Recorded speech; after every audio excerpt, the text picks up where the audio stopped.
Olá, boa tarde, turma do terceiro ano. Tudo bem com vocês? Aqui é o professor Robério para mais uma aula de Ciências Sociais, Filosofia da Educação. Voltando do recesso, espero que estejam todos bem, com saúde, que o momento requer saúde e, acima de tudo, como eu sempre costumo colocar, requer muito cuidado de nós, né? Então, vamos dar continuidade. Essa é a quinzena, a última quinzena para a primeira fase de pontuação. Depois entraremos no nosso próximo horário para as atividades, né? Então, espero que vocês façam as atividades em dias, né? E já dizia Edgar Morin, não há conhecimento que não esteja ameaçado pelo erro e pela ilusão. E é justamente isso que nós iremos estudar nessa aula de hoje. Eu vou passar o livro do Edgar Morin, Os 7 Saberes Necessários para a Educação do Futuro, né, em PDF no grupo de vocês, né, e o capítulo que nós estudaremos, né, ou seja, será As Cegueiras do Conhecimento. Veja bem, professor, o que é isso? Como eu coloquei na frase do Edgar Morin agora há pouco, né? Não há conhecimento que não esteja ameaçado pelo erro e pela ilusão. Por isso a gente vai estudar essa questão, as cegueiras do conhecimento, o calcanhar de Aquiles do conhecimento. Olha na tela para a gente entender melhor. As cegueiras do conhecimento, o calcanhar de Aquiles do conhecimento. Aquiles. E nós vamos ver 4 tópicos importantes: os erros mentais, os erros intelectuais, os erros da razão e as cegueiras paradigmáticas. Então, esses serão os temas.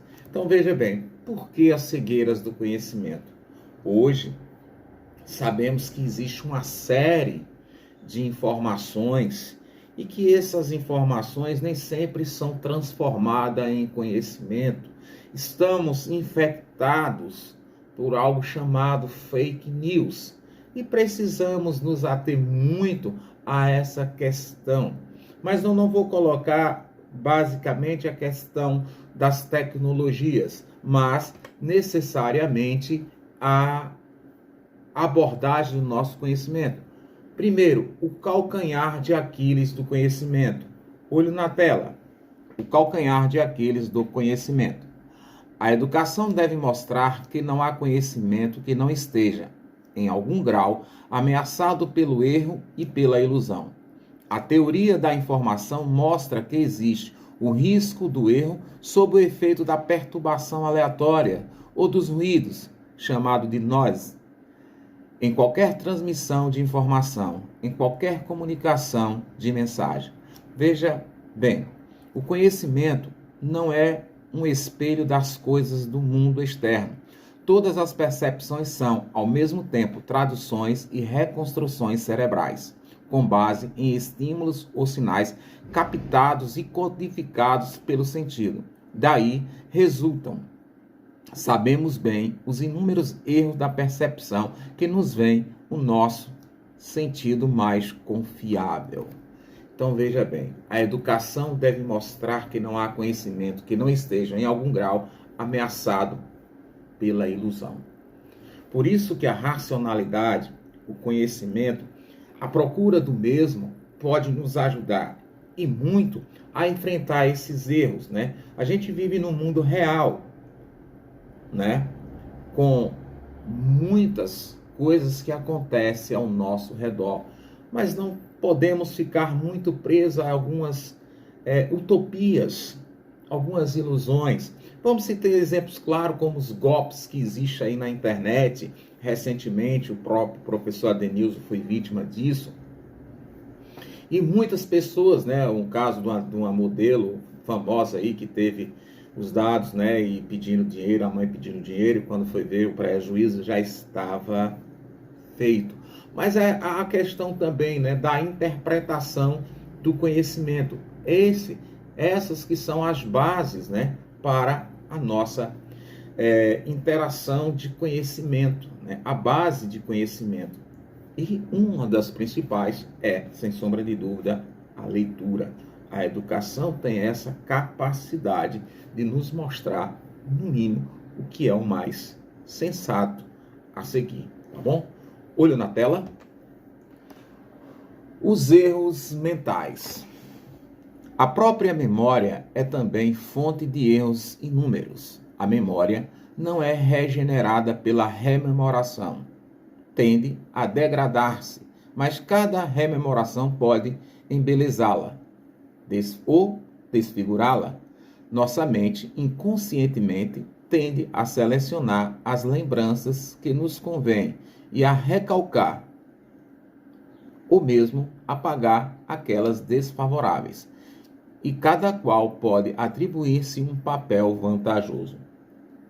Seguindo, ela tende a deformar as recordações por projeções ou confusões inconscientes.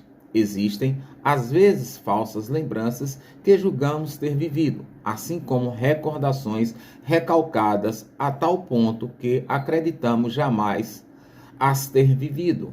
Assim, a memória, fonte insubstituível de verdade, pode ela própria estar sujeita aos erros e às ilusões. Os erros mentais. A própria memória também é fonte de erros inúmeros. Por quê? Segundo o autor Edgar Morin, né, nós temos uma questão muito assim própria nossa do ser humano em esses erros da nossa memória, de guardar aquilo que nos é vantajoso, ou pelo menos tentar trazer as boas lembranças, porque são as boas lembranças que alimentam o nosso ego, são as boas lembranças que nos faz menos, digamos assim, isso grifo meu, menos triste, né? Mas essa questão dos erros mentais e a memória, né? Por quê? Você pratica esporte, você faz uma competição, você só vai querer lembrar das taças e das medalhas que você ganhou. Você não vai tentar trazer em sua memória as derrotas, porque geralmente elas são doídas, né?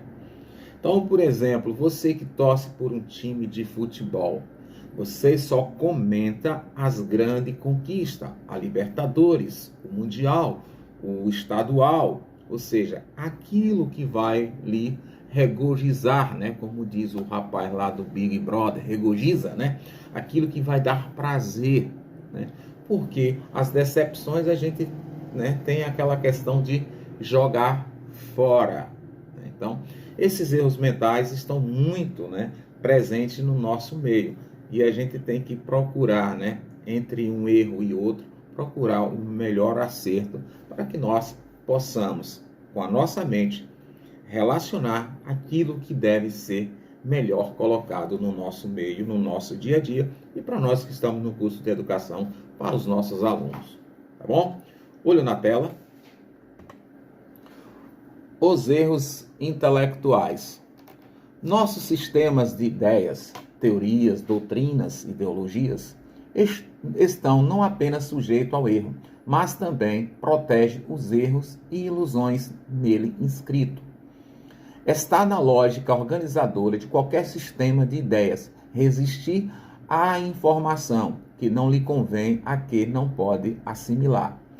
As teorias resistem à agressão das teorias inimigas ou dos argumentos contrários. Continuando, ainda que as teorias científicas sejam as únicas a aceitar a possibilidade de serem refutadas, tendem a manifestar esta resistência. Quanto às doutrinas, que são teorias fechadas sobre elas mesmas e absolutamente convencidas de sua verdade, são invulneráveis a qualquer crítica que denuncie seus erros. Veja bem, os erros intelectuais, né? Talvez este seja um bom exemplo, né? Até porque boa parte de nós tenha uma espécie de arrogância quando achamos que detemos um conhecimento, né? Você, quando se prepara para uma prova de ciências exatas, que você é bom em matemática, você é bom em números, né?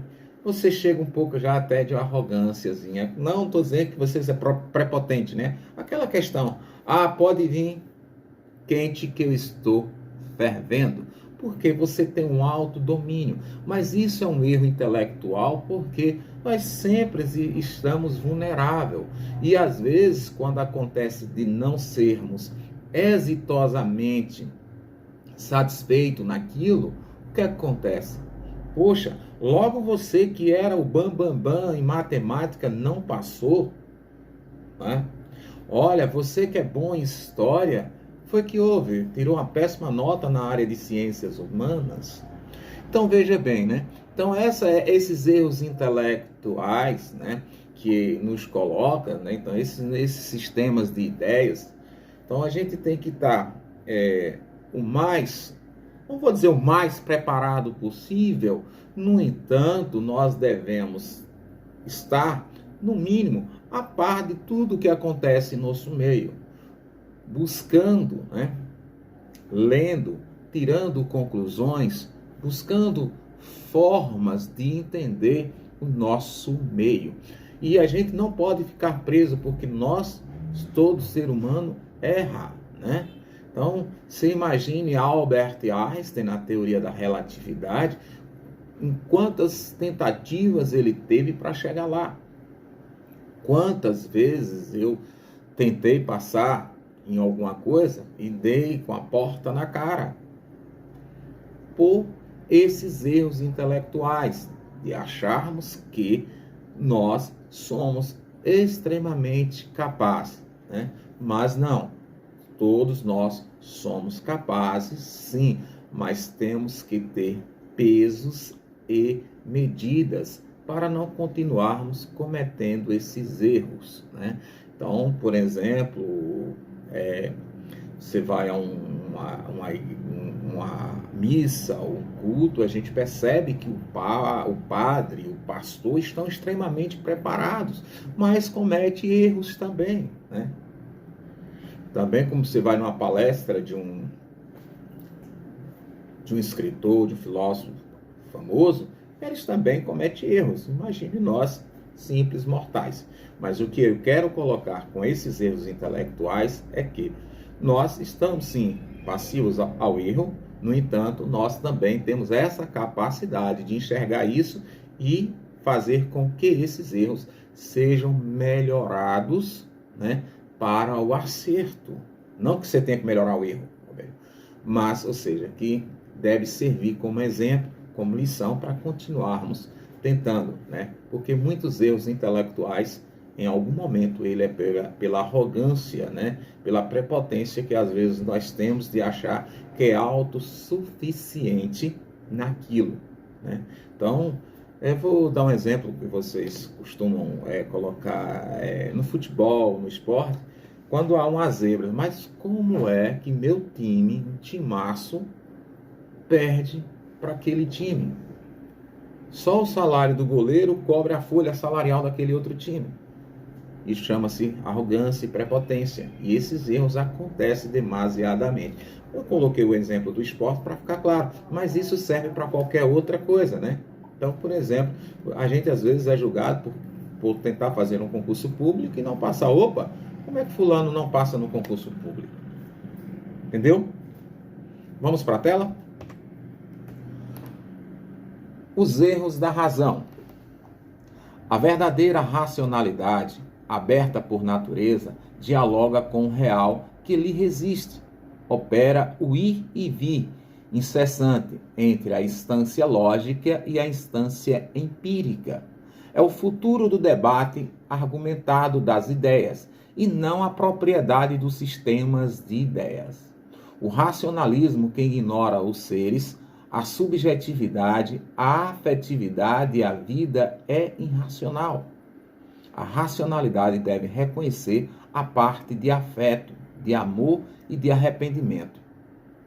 A verdadeira racionalidade conhece os limites da lógica do determinismo, do mecanismo. Sabe que a mente humana não poderia ser onisciente, que a realidade comporta mistério. Negocia com a irracionalidade, o obscuro, irracionalizável. Não só na crítica, mas na autocrítica, reconhece-se a verdadeira racionalidade pela capacidade de identificar suas insuficiências. Veja bem, né? Ele é muito enfático aí. Reconhece-se a verdadeira racionalidade, né? Pela capacidade de identificar suas insuficiências. Ou seja, eu sou um indivíduo incompleto, inconcluso e inacabado, parafraseando aí o mestre Paulo Freire, né? Por quê? Esses são os erros da razão, né?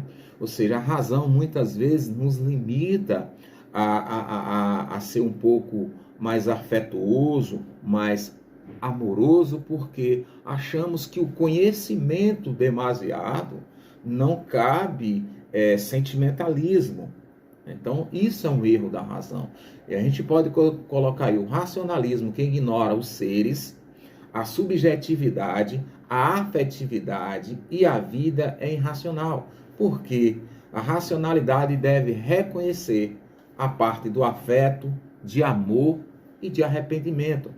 Se você achar porque é racional, olha, a razão ela está acima de tudo, né? A Immanuel Kant, né? A crítica da razão pura. Então, porque eu sei que nós temos esses pesos e as medidas, porque eu sei temos que agir com razão, sim, mas não podemos deixar a parte mais prosaica da nossa vida, que é a alimentação pautada no afeto, no carinho que temos pelo outro, pelo amor, né? Já dizia Leonardo Boff, né? Curiosamente, né? A nossa primeira afeição por alguém é de afeto, né? Porque ninguém odeia ninguém assim de imediato, né? Com o conhecimento, com o passar das coisas, a gente começa a alimentar outros sentimentos, mas a nossa primeira impressão para com o outro é de afeto. Você vai receber alguém que nunca viu na vida, que vai te visitar. A primeira afeição sua, antes de receber, é de afeto, porque você quer deixar a impressão boa, né? Então, antes disso, antes de qualquer conhecimento, essa impressão, como dizia Leonardo Boff, é de afeto. Não é isso? Então, para concluirmos essa questão dos erros da razão, né? Essa verdadeira racionalidade, né? Que é conhecer os limites, né? Mas também não deixar de perder essa parte prosaica da nossa vida, de interagirmos com o outro com mais afeto, carinho, amor e arrependimento também. Não é isso? Olho na tela. Daí decorre a necessidade de reconhecer na educação do futuro um princípio de incerteza racional. A racionalidade corre o risco constante, caso não mantenha vigilante a autocrítica, quando a cair na ilusão racionalizadora. Isso significa que a verdadeira racionalidade não é apenas teórica, apenas crítica, mas também a autocrítica. Nós já vimos em capítulos anteriores do livro do Lucchesi, né, essa questão da autocrítica, da criticidade, né, a questão de não sermos acríticos, porque a crítica é ela que nos move, a crítica é ela que nos coloca perante muitas situações. E a autocrítica, você se autocolocar dentro de uma situação para que você possa melhor discernir o que é correto para você, o que é correto para o outro. Não ficar naquela mera coisa de é a minha opinião. A minha opinião, ela tem um pouco de arrogância. A sua opinião, ela tem que ser aceita sim, mas nem sempre sua opinião está correta. E aceitá-la do outro, e às vezes você reconsiderar essa opinião, já é uma autocrítica, né? de você colocar no lugar do outro. E a empatia não faz mal a ninguém. Não é isso? No mais, fico por aqui. Se cuide e cuide dos outros, porque o tempo requer cuidado de nós. Um grande abraço, até a próxima. Estou por aqui e bye bye.